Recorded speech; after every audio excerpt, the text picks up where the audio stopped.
अस्सलाम वालेकुम, मैं जमील फारूकी हूं। आप मेरा ऑफिशियल यूट्यूब चैनल देख रहे हैं। आज फरवरी 2025 की 20 तारीख है, जुमेरात का दिन है, जिस वक्त वीडियो रिकॉर्ड हो रही है पाकिस्तानी वक्त के मुताबिक शाम के 5 बज चुके हैं। और मेरी अंडरस्टैंडिंग में, मेरी नज़र में अब तक की 3 बड़ी डेवलपमेंट्स हैं जो मैं आपके साथ शेयर करना चाहूंगा। सबसे पहले डेवलपमेंट का ताल्लुक अदालत आलिया यानी हाई कोर्ट यानी इस्लामाबाद हाई कोर्ट से है, जिसके 5 मुअज़्ज़ज़, निडर, बेबाक, बहादुर जजेस ने बड़ा फैसला ले लिया है, बड़ा काम कर दिया है। पता है उनको कि इंसाफ उनको भी नहीं मिलने लगा और अवाम को भी पता है कि इंसाफ उनको भी नहीं मिलने लगा। जो हालात बन गए हैं और जिस छत्तर छाया में हमारा निज़ाम अदल और इंसाफ आ चुका है, इसके बावजूद उन्होंने एक बड़ा काम कर डाला है, एक बड़ा फैसला ले लिया है। वो क्या फैसला है, उसकी तफसीलात क्या है, वो मैंने शेयर करनी है। आज लंदन में पाकिस्तानी हाई कमीशन के बाहर एक बड़ा एहतजाज कॉल किया गया है।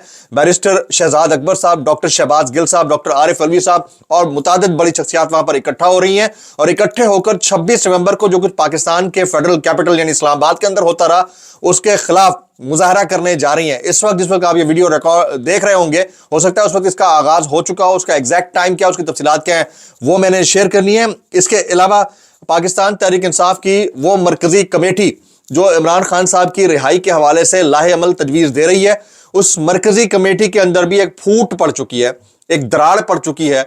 उसकी डिटेल्स बड़ी हौलनाक हैं, वो मैंने शेयर करनी है। और ग्रुप्स क्यों बने हैं, कौन इसके अंदर दरार डाल रहा है, उसकी तफसीलात क्या रहेंगी, वो भी शेयर करूंगा। इमरान खान साहब और बुशरा बीबी के हवाले से कुछ केसेस जो कई दिनों से ज़ेरे अल्तवा थे, डायरी नंबर नहीं लग रहा था, अब वो केसेस डायरी नंबर लगने के बाद समाअत के लिए मुकर्रर हो चुके हैं।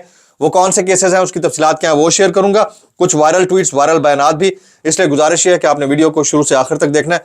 एक और गुजारिश, अगर आपने चैनल नहीं किया अभी तक, जरूर सब्सक्राइब कर लीजिएगा। बेल आइकन यानी घंटा या घंटी अपने अंगूठे उंगली साथ रख के डंडे से बांध सकते हैं। इसलिए व्हाट्सएप चैनल का लिंक हर वीडियो की डिस्क्रिप्शन के अंदर मौजूद होता है, जाकर उसको क्लिक करके ज्वाइन कर लेंगे। आपका हमारा बेहतरीन तरीके से राब्ता हो सकता है। मेरा जो ऑफिशियल इंस्टाग्राम वेरीफाइड हैंडल है, उसको आप फॉलो कर सकते हैं। कभी डायरेक्ट मैसेज करना हो तो आप मुझे कर सकते हैं। सबसे पहली खबर, इस्लामाबाद के ऑलरेडी 6 अदद जजेस ने खत लिख दिया था, आपको याद होगा, और खत लिखा था सुप्रीम जुडिशल काउंसिल को। उसके बाद 5 जजेस की जो सीनियरिटी थी उसको सुपरसीड करके जजेस को इंपोर्ट किया गया और किसी को अब कायम मकाम चीफ जस्टिस लगा दिया गया, किसी को मजीद सीनियरिटी की लिस्ट में ऊपर लाकर उनको नीचे किया गया। तो इन्होंने पहले कुछ खतूत लिखे थे, अब उन्होंने अपनी सीनियरिटी के मामले के ऊपर इस मामले को चैलेंज करने का फैसला कर लिया। उसकी तफसीलात क्या है वो शेयर करता हूं। Supreme court Islamabad high court के 5 जजेस ने सीनियरिटी के खिलाफ दरख्वास्त दायर कर दी है। 49 यानी 49 पेजेस पर मुश्तमिल आर्टिकल 184 की 3 शिक के तहत दरख्वास्त दायर की गई है। दरख्वास्त गुजार जो हैं वो तो ये जजेस हैं ही हैं, जिसमें जस्टिस बाबर सत्तार शामिल हैं, जस्टिस मोहसिन अख्तर क़यानी शामिल हैं, जस्टिस ताहिर अरबाब शामिल हैं और दीगर जस्टिस साहिबान शामिल हैं। तो उन्होंने ये किया है और इनके जो वकील हैं उनका नाम है मुनीर मलिक और बैरिस्टर सलाहुद्दीन, इनके जरिए दरख्वास्त दायर की गई है। अब इसके ऊपर फैसला क्या आता है, इसका हम सबको पहले से इदराक है। मामला कैसे तब्दील हो सकता है, इसका भी हमें इदराक है, लेकिन एटलीस्ट उन्होंने ये कोशिश करके इस चीज का सबूत दे दिया है कि दे आर स्टिल अलाइव और वो इस सिस्टम के अंदर रहते हुए अपने लिए इंसाफ मांग रहे हैं। हम एक ऐसे खत्ते में रहते हैं, एक ऐसे मुल्क के अंदर रहते हैं जहां पर जजेस इंसाफ मांग रहे हैं। यानी आम आदमी तो इंसाफ जो मांग रहा है, उसका मतलाशी है। हमारा जो जस्टिस सिस्टम में इंटरनेशनल रैंकिंग में नंबर है वो भी हमें पता है, लेकिन जजेस तक इंसाफ मांग रहे हैं। तो आप समझिए कि सिस्टम के अंदर हालात कितने दिगरगू या खराब होंगे।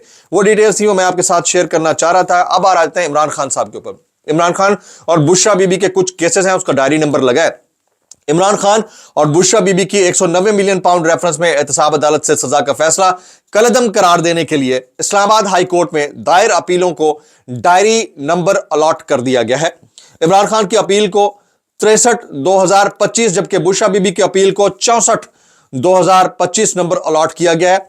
अपीलों पर बैंक तश्कील देकर समाअत के लिए इसे मुकर्रर किया जाएगा। यह बड़ी डेवलपमेंट है, काफी दिनों से ये वाले केसेस इग्नोर हो रहे थे, ज़ेरे अल्तवा थे। तो अब नंबर लग गया है, डायरी नंबर अलॉट हो गया। देखते हैं समाअत के लिए किन जजेस के पास जाता है ये वाली दरख्वास्तें, उसके अंदर से कुछ निकलेगा नहीं निकलेगा वो आपके साथ शेयर करेंगे। अच्छा, पीटीआई वर्कर्स को एक बड़ा रिलीफ मिला है। कौन से वर्कर्स हैं, कितने वर्कर्स हैं, कौन से कोर्ट ने दिया है, ये मैं आपके सामने रखता हूं। इस्लामाबाद हाई कोर्ट से पीटीआई वर्कर्स को बड़ा रिलीफ मिला। 26 नवंबर एहतजाज के तनाजुर में गिरफ्तार 120 से जायद पीटीआई वर्कर्स की जमानतें मंजूर कर ली गई हैं और फौरी रिहा करने का हुक्म दे दिया गया है। तमाम गिरफ्तार मुलजमान को बयान हल्फी जमा कराने का हुक्म दिया गया है। कायम मकाम चीफ जस्टिस सरफराज डोगर और जस्टिस मोहम्मद आसिफ ने इनकी जमानतें मंजूर कर ली हैं। अच्छा, ये डिटेल्स आपके साथ शेयर करना चाह रहा था। अब आ जाते हैं एहतजाज, लंदन के अंदर एक एहतजाज का फैसला किया गया। जिस वक्त आप ये व्लॉग देख रहे होंगे हो सकता है ये एहतजाज शुरू हो चुका हो। पाकिस्तानी हाई कमीशन के बाहर लंदन में barrister Shahzad Akbar, doctor Shahbaz Gill, doctor Arif Alvi और पाकिस्तान के जो ओवरसीज भाई हैं वो सारे मिलकर इस एहतजाज को कामयाब बना रहे हैं। और वो मुद्दा क्या है? इंसानी हुकूक की खिलाफ वर्जी, 26 नवंबर को जो गोली चली उसके ऊपर, और फिर पाकिस्तान में जो निज़ाम अदल और इंसाफ का बेड़ा गर्क किया गया उसके खिलाफ एहतजाज होने जा रहा है। ये एहतजाज कितना मैसिव होगा, इसमें पाकिस्तानी कम्युनिटी कितना पार्टिसिपेट करती है, जब वीडियोज आएंगी, तकारीर आएंगी तो चीजें शेयर हो जाएंगी। अच्छा, अब आ जाते हैं पाकिस्तान तहरीक इंसाफ की मरकजी क़यादत ने एक कमेटी तश्कील दी थी। वो कमेटी तमाम उस मामले को देख रही है जिसमें इमरान खान साहब की रिहाई का मामला भी शामिल है। उस कमेटी ने क्या किया है, उस कमेटी के अंदर धड़े कैसे बने हैं, वो कुछ तफसीलात हैं। तहरीक इंसाफ के बानी पीटीआई की रिहाई के लिए नई हिकमत अमली बनाने के लिए बनाई कमेटी में भी धड़ेबंदी हो चुकी है। यह धड़ेबंदी का शिकार हो गई है।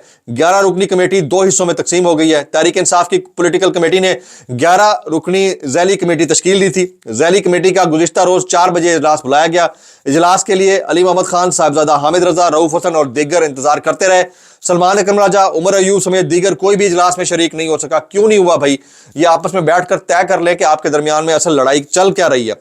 सलमान अकरम राजा समेत 4 दीगर अरकान ने अलग से मुशावरत कर ली। तो अब ये अलग से जो मुशावरत हुई है इसके अंदर से कुछ निकला है, नहीं निकला, बहरहाल ये बात अपनी जगह पर एक वैलिडिटी रखती है कि हालात इतने अच्छे नहीं है पाकिस्तान तहरीक इंसाफ की पॉलिटिकल कमेटी, मरकजी क़यादत और बाकी क़यादत के लिए। अच्छा, आज वजीर ख़जाना ने एक अलग सी बात की है, वो आपके साथ शेयर करता हूँ। वो कहते हैं जो हमारे पास है वो तो हम इस्तेमाल करें, हम एक मुल्क के तौर पर अपनी साख मुकम्मल खो चुके हैं। ये बहुत बड़ा स्टेटमेंट है। ये ट्रस्ट डेफिसिट को शो करता है, ये अनसर्टेनिटी को शो करता है, ये लैक ऑफ कॉन्फिडेंस को शो करता है। और ये कौन कह रहा है? ये मुल्क का वजीर खजाना कह रहा है। और अगर ऐसी सिचुएशन थी भी तो आपको ये स्टेटमेंट देते हुए 10,000 दफा सोचना चाहिए था। ऑलरेडी हमारी जो मार्केट है वो फ्लक्चुएट होती है ट्रस्ट बेस के ऊपर। बहरहाल आप बात कर रहे हो तो आपको यकीनन कहीं से कुछ कहा गया होगा। वो कहते हैं वजारत खजाना टैक्स पॉलिसी को देखेगी, एफबीआर का काम सिर्फ और सिर्फ टैक्स कलेक्शन है। कौन सी टैक्स कलेक्शन और एफबीआर कौन सी टैक्स कलेक्शन कर रहा है? सब बदमाशी चल रही है। 90% केसेस हमारे पास दोस्त अहबाब आते हैं, आकर बताते हैं खांचे चल रहे हैं आपके ब्यूरोक्रेसी को। रेवेन्यू आरटीओ से लेकर नीचे तक का जो असिस्टेंट कमिश्नर, उसके नीचे का जो स्टाफ है वो बैठकर पैसे बटोरता है और पैसे बटोरने के बाद अपनी जेबों में डालता है। टैक्स कलेक्शन तो बाद की बात हो गई। अव्वल तो इस धोखाधड़ी में नाइंसाफी होती है, गलत नोटिस जारी होते हैं और उसके बदले में वो नोटिस की कलेक्शन तो दूर की बात है, उसके ऊपर इंसाफ मिलना दूर की बात है। बीच में खांचा मार के 1 करोड़ का नोटिस है, 50,000 लोग के चल भाई मेरा काम चल रहा है, तो इनके ऊपर चेक रखने की जरूरत है। और जो चेक रखने वाले हैं उनके ऊपर भी चेक रखने की जरूरत है। तो एक बड़ी अजीब की एक समस्या है, वो खुलकर सामने आती है तो पता चलता है। जी आगे चलते हैं। जी बरतानिया में इतलात ये है कि बरतानिया में मुबैना तौर के ऊपर तारफ साहब और उनके खिलाफ मुकदमात के लिए बरतानवी पुलिस से राब्ते शुरू कर दिए गए हैं और बड़ी तादाद में वहां की जो कम्युनिटी है वो खतूत लिख रही है। कुछ वायरल बयानात इस डिस्क्लेमर के साथ, अगर आपको मेरी बात बुरी लगती तो माजत, जायब लगती तो इंतहाई माजत, और जायब लगती तो सानू की कैसे कर लेते हो यार। जस्टिस जमाल मंदोखिल कहते हैं क्या अदालतों को आज़ाद होना चाहिए या नहीं? सर जी होना तो चाहिए, जजेस को भी, अदालतों को भी और अवाम को भी। और हम कितने आज़ाद हैं अपने अपने केडर के अंदर वो हमें पता है। उसके ऊपर हमें सिर्फ करने को दिल करता है और कुछ नहीं। दुआ में याद रखिएगा। अस्सलाम वालेकुम रहमतुल्लाहि व बरकातहू।